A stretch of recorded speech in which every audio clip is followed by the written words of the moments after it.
యూపీకి చెందిన కపిల్ కవాడ్ అనే ఒక ఆర్మీ జవాన్ నెల రోజులు సెలవులు పూర్తి చేసుకొని డ్యూటీ ప్లేస్కి ఫ్యామిలీతో వెళ్తుండగా లేట్ అయిపోతుందని చెప్పి టోల్ బూత్ సిబ్బంది దగ్గరికి వెళ్ళి ఏదో మాట్లాడుతూ ఉండగా మాట పెరిగి వాదన జరిగింది.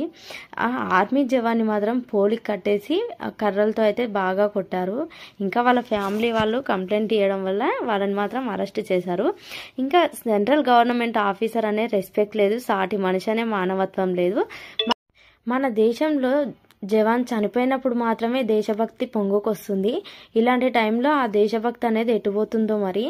ఇలాంటి వాళ్ళని ఏం చేయాలో మీరే కామెంట్లో చెప్పండి. ఓకే, మరి వీడియో నచ్చితే లైక్ చేయండి.